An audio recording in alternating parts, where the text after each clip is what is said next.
आज आपण पाठीमागच्या लेक्चरला आपण बुलियन लॉज पाहिले होते. आज जे आपल्याला पाहायचं आहे ते बुलियन अल्जेब्रा वापरून लॉजिक सर्किट जे असतील ते सिम्प्लिफाय करायचे. त्याच्यासाठी आपलं जे टायटल राहील ते या पद्धतीनं राहील, सिम्प्लिफिकेशन ऑफ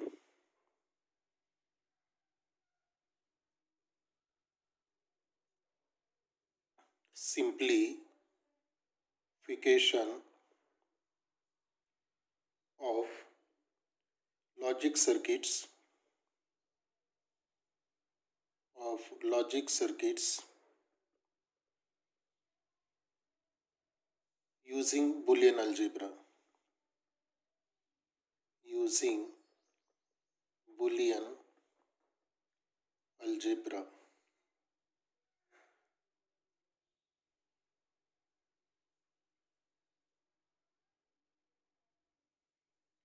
हे आपलं टायटल आहे, simplification of logic circuits using Boolean algebra. त्याच्यामध्ये पहिला जो प्रॉब्लेम आहे आपला तो या पद्धतीने आहे, reduce the following Boolean expression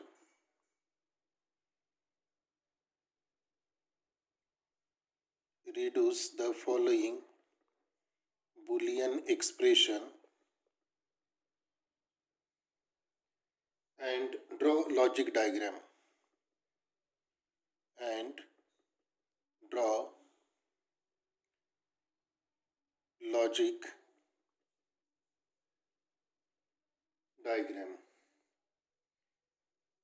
त्यातलं पहिलं जे आहे ते इक्वेशन या पद्धतीने, ए बी प्लस ए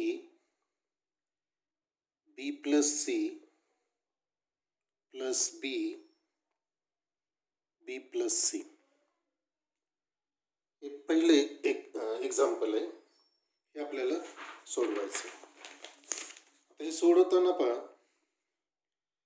आपल्याला लॉज वापरायचे, आपण जे स्टडी केलेत ते लॉज वापरायचे. तर आता इथं पहिल्यांदा काय करायचं, हे जे इक्वेशन आहे इज इक्वल टू, हे ए बी तसंच ठेवू, ए बी याचा अर्थ ए डॉट बी प्लस, आता हे जे आहे ए इंटू ब्रॅकेटमध्ये बी प्लस सी, इथं काय करायचं डिस्ट्रीब्युटिव्हला वापरायचं. म्हणजे काय येईल, ए बी किंवा A dot B plus A dot C plus, आता इथं पुन्हा डिस्ट्रीब्युटिव्हला वापरा. म्हणजे इथं येईल B dot B plus B dot C. म्हणजे इथं जो लॉ वापरला तो कोणता वापरला आपण, डिस्ट्रीब्युटिव्ह लॉ. ठीक आहे. त्याच्यानंतर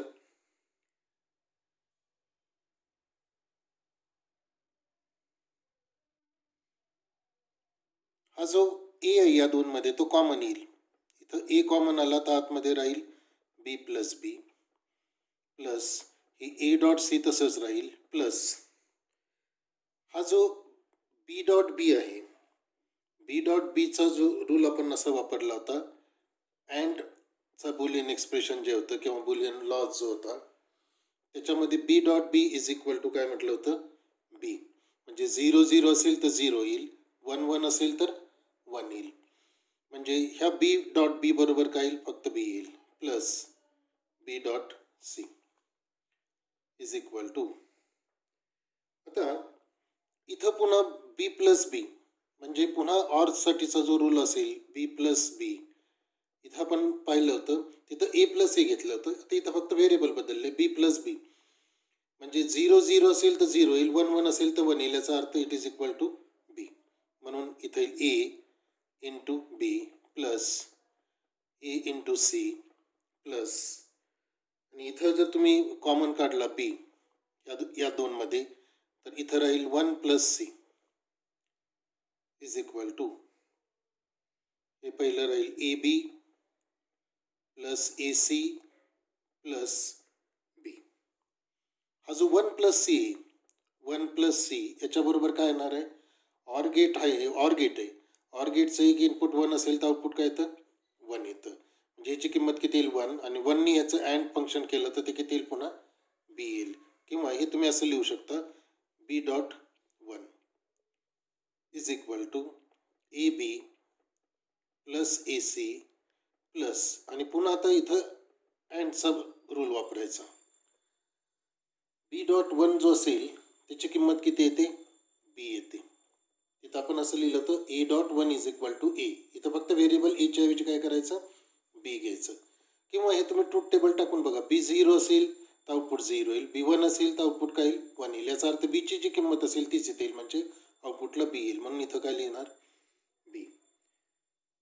नंतर हे जे दोन आहेत या दोनमध्ये पुन्हा कॉमन येईल बी. म्हणजे जर इथं बी कॉमन काढला तर आतमध्ये राहील A plus 1 plus A C is equal to A plus 1. पुन्हा ही जी किंमत असेल ती आपण मगाच्यासारखी सबस्टिट्यूट करू. ए प्लस 1 इज इक्वल टू काय तर ए येतं. म्हणजे हे जर 0 असेल तर 0 येईल, 1 असेल तर 1 येईल. म्हणजे इथं येईल B dot 1 plus A C. पुन्हा हे बी डॉट 1 हे मगाशी आपण इथं पाहिलं होतं बी डॉट 1 इज इक्वल टू काय येतं बी येतं. म्हणजे याची किंमत किती येईल बी प्लस ए सी. हे सिम्प्लिफाय झालं. आता बऱ्याच वेळेला काय होतं की वेगवेगळ्या पद्धतीने हे आउटपुट येऊ शकतं. तुम्ही आता इथं आपण काय केलं होतं, इथं ह्या दोनमध्ये बी कॉमन काढला होता, तसंच इथं आपण ए कॉमन काढू शकलो असतो. त्यावेळेला हे आउटपुट काय वेगळं आहे, पण तरी ट्रूथ टेबल मात्र काय राहणार आहे सेम राहणार आहे. मग आता ह्याचे आपल्याला डायग्राम काढायचे. आता डायग्राममध्ये काय पहा, डायग्राममध्ये जर तुम्ही पाहिलं तर एक इनपुट आहे बी, दुसरं इनपुट आहे, दुसरे दोन इनपुट्स आहेत ए आणि सी. पण हे जे आहे हे कोणतं आहे अँड गेट आहे. म्हणजे इथं आपण काय काढणार याच्यासाठी अँड गेट काढणार आहे. आणि हा जो प्लस साईन आहे तो कशासाठी आहे ऑरसाठी. म्हणजे पहिल्यांदा काय करायचं ए आणि सी काढून घ्या. किंवा पहिल्यांदा इनपुट आपण बी घेतलं, हे ए घेतलं, नंतर इथं आपण सी घेतलं, इथं अँड गेट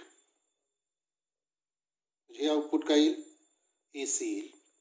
आणि परत ह्याचं काय करायचं हे एक इनपुट घ्यायचं आणि त्याचं ऑर गेट घ्यायचं. कारण इथं आपण काय केलेलं आहे ऑर वापरले. ए सी हे एक इनपुट झालं आणि दुसरं इनपुट कोणतं आहे बी. म्हणजे हे जे इनपुट असेल ते इथं तुम्ही घेऊ शकता बी. हे जर आउटपुट घेतलं तर ते काय येईल एक इनपुट आहे बी, त्याचं ऑर गेट केलं कशाबरोबर ह्या इनपुट बरोबर म्हणजे काय ए सी. तर अशा पद्धतीनं काय करायचं हे इक्वेशन्स सोडवावे लागतात. दिलेलं जे इक्वेशन असेल ते सिम्प्लिफाय करा. जे लॉज वापरायचे ते उजव्या साईडला लिहायचे. जो लॉ तुम्ही वापराल डिस्ट्रीब्युटिव्ह वापरा, कम्युटेटिव्ह वापरा, असोसिएटिव्ह वापरा तो लिहा. किंवा अँड आणि ऑरचे जे रूल्स असतील ते इथं वापरायचे. आणि फायनल आउटपुट जे असेल ते सिम्प्लिफाय करायचं. कमीत कमी इनपुट्स आले पाहिजे तिथं. आणि त्यानंतर त्याचं करस्पॉन्डिंग काय करायचं या पद्धतीनं लॉजिक डायग्राम काढायची. अशा पद्धतीनं कुठलाही लॉजिक सर्किट काय करू शकतो आपण सिम्प्लिफाय करू शकतो बाय युझिंग बुलियन अल्जेब्रा. अशाच टाईपचा दुसरा जो प्रॉब्लेम आहे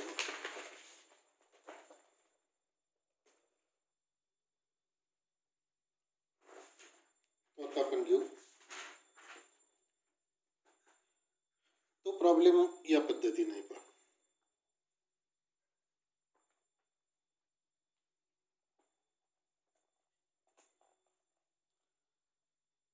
तो प्रॉब्लेम असा आहे की what will be the output of the following logic circuit.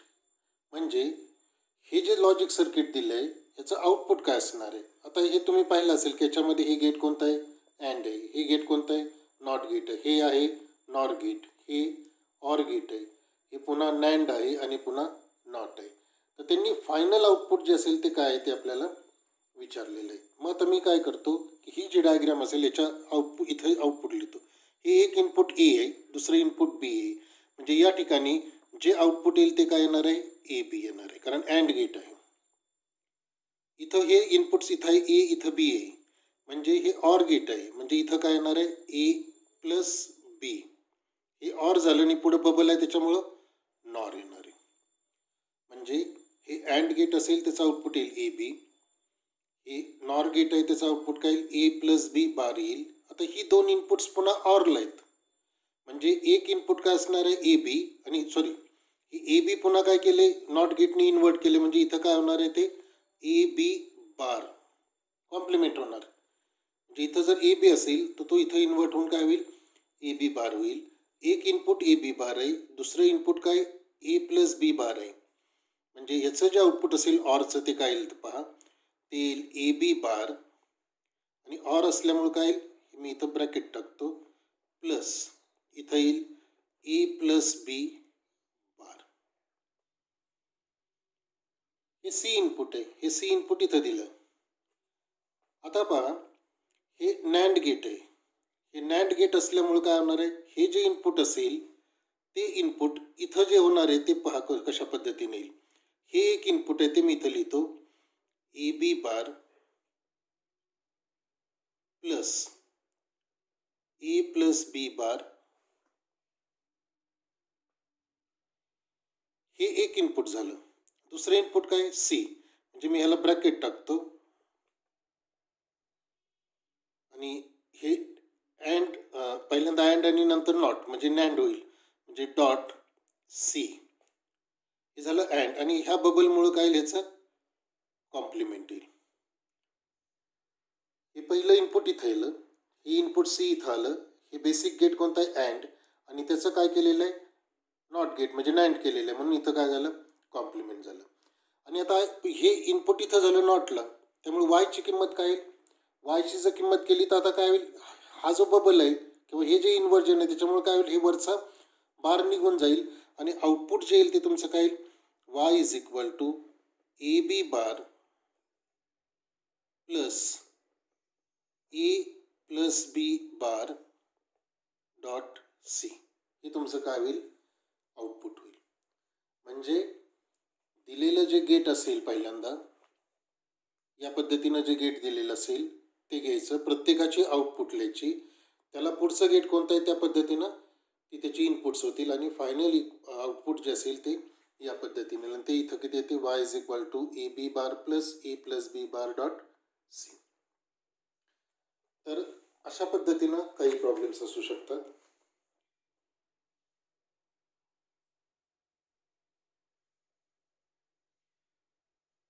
त्याच्यानंतरचा जो प्रॉब्लेम आहे तो अशा पद्धतीने आहे.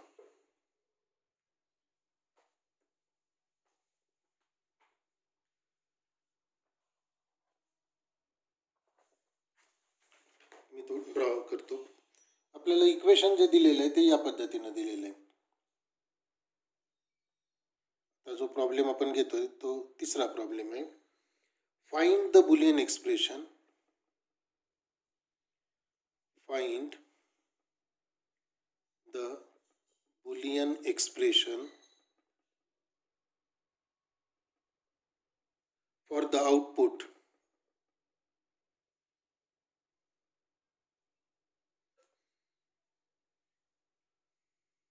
आणि पुढे असं लिहिलंय evaluate, find the Boolean expression for the output, evaluate, आणि खाली कंडिशन टाकलेत. First A is equal to 0, B is equal to 1, C is equal to 1 आणि डी इज इक्वल टू 1, ह्या कंडिशन्स टाकलेले आहेत. आणि दुसरी एक व्हॅल्यू आहे A is equal to 1, B is equal to 1, C is equal to 0 आणि D is equal to 1. आणि नेटवर्क जे दिलेले ते या पद्धतीने, इथं ऑर गेट आहे, त्याची दोन इनपुट्स आहेत ए बी, नंतर पुन्हा दुसरं ऑर गेट आहे, त्याची दोन इनपुट्स आहेत सी आणि डी, आणि ही दोन इनपुट्स काय केलेले आहेत नॅन्डला जोडलेले आहेत, आणि त्याच्या पुढं एक नॉट गेट जोडलेलं आणि इथं वाय दिलेले. आता पहिल्यांदा काय करा, याचं इक्वेशन फाइंड हे करायचं, बुलियन एक्सप्रेशन फाइंड आउट करून.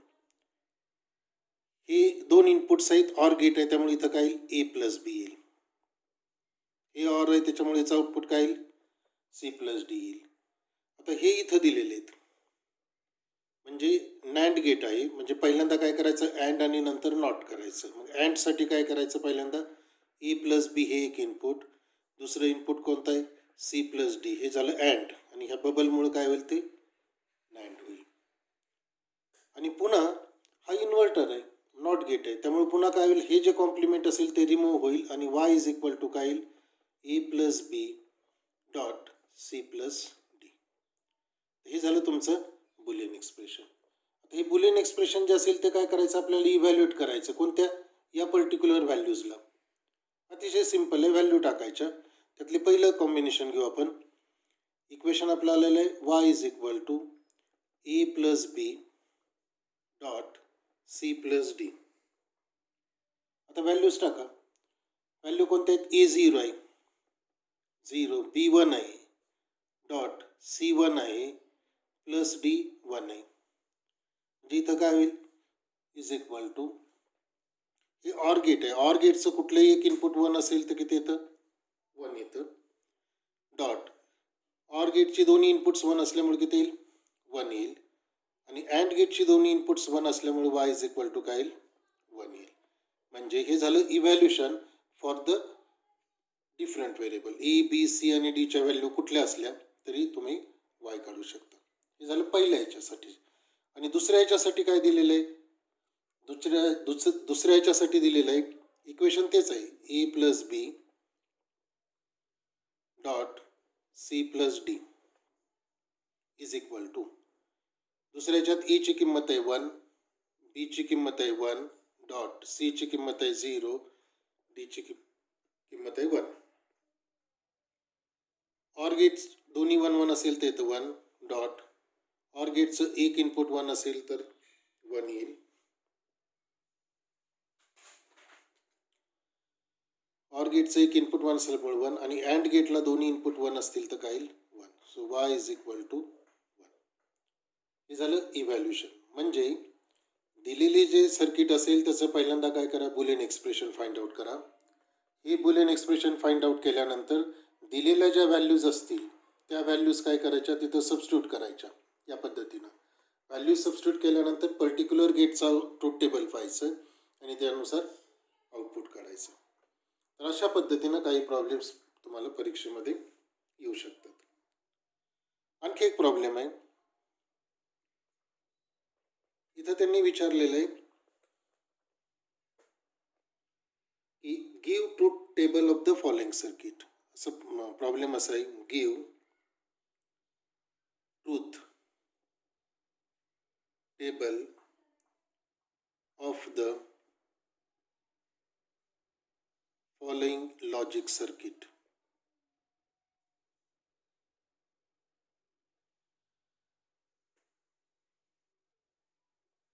आता लॉजिक सर्किट कसं ड्रॉ केले पहा.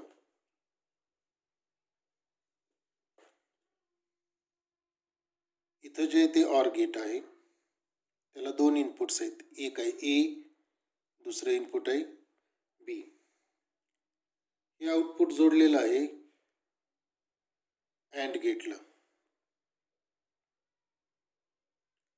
आणि अँड गेटला दुसरं जे इनपुट दिलंय ते हे ए दिलेलं आहे.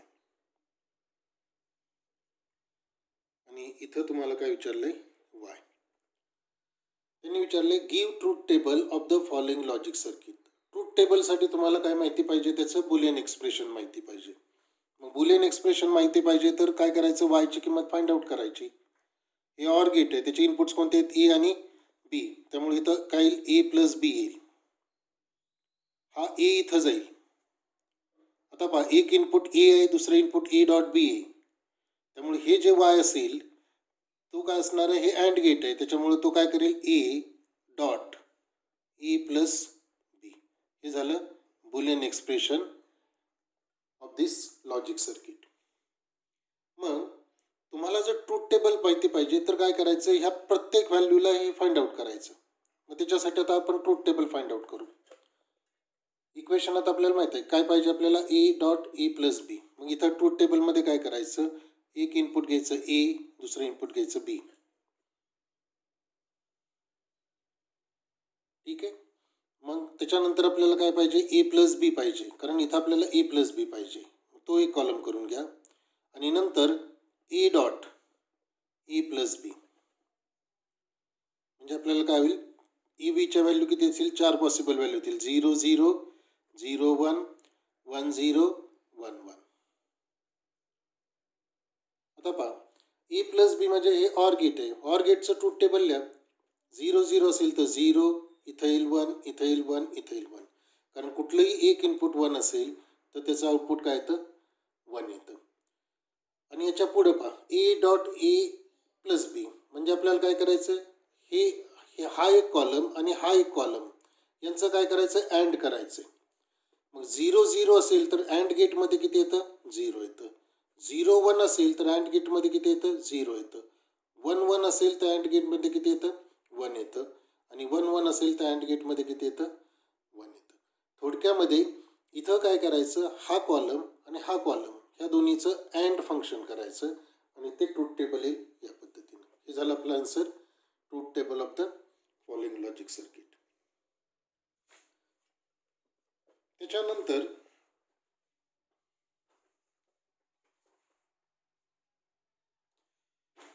पुढचा जो प्रॉब्लेम आहे तो या पद्धतीने आहे.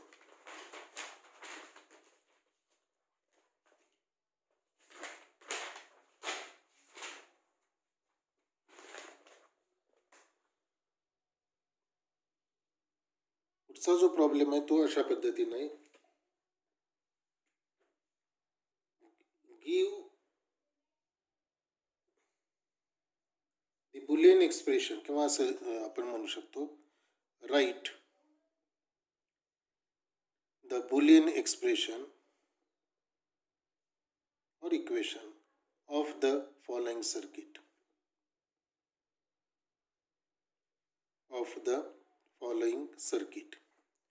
इथं सर्किट ड्रॉ करतोय. पहिल्यांदा अँड गेट आहे, त्याच्या पुढं ऑर गेट आहे, हे ए हे बी, जो बी असेल तो इथं दिलेला आहे. ऑर गेटचं आउटपुट जे असेल ते पुढे नॉटला जोडलेलं आहे आणि इथं तुमचं फायनल आउटपुट असेल. याचं बुलियन एक्सप्रेशन पहा, हे ए बी इथं अँड गेट आहे, अँड गेट असल्यामुळे इथं किती येईल, ए बी येईल, ए डॉट बी. हा बी इथं असल्यामुळं हे इनपुट इथं येईल. आता पहा, या ठिकाणी जे इनपुट येईल ते काय असणार आहे, ऑर गेट आहे. ऑर गेट असल्यामुळं पहिलं इनपुट ए बी प्लस, कारण ऑर गेट आहे, दुसरं इनपुट काय, बी. हे जे इनपुट असेल याचं फक्त इन्व्हर्जन करायचं, कारण हे नॉट गेट आहे. त्यामुळे वाय इक्वल टू काय येईल, ए बी प्लस बी आणि त्याचं काय येईल, कॉम्प्लिमेंट येईल. आणि मग जर तुम्हाला असं विचारलं की evaluate for different values of A B, तर परत ट्रूथ टेबल मगासारखंच करायचं, ए नंतर बी, त्याच्यानंतर ए बी घ्यावं लागेल तुम्हाला, नंतर ए बी प्लस बी याचं ऑर गेट घ्यावं लागेल आणि त्याचा इन्व्हर्जन घ्यावं लागेल. तर अशा पद्धतीनं हे जे इक्वेशन्स असतील किंवा हे जे लॉजिक सर्किट्स असतील ते काय केले जातात, सिम्प्लिफाय केले जातात. तर हा जो टॉपिक आहे आपला नंबर सिस्टीम आणि लॉजिक गेट्स तो इथं संपलेला आहे. नेक्स्ट लेक्चरमध्ये आपण नवीन जो टॉपिक असेल तो सुरू करू. त्याच्या नोट्स ऑलरेडी मी बऱ्यापैकी दिलेले आहेत आणि उरलेल्या नोट्स मी काय करतो, क्लासरूममध्ये टाकतो. थँक्यू.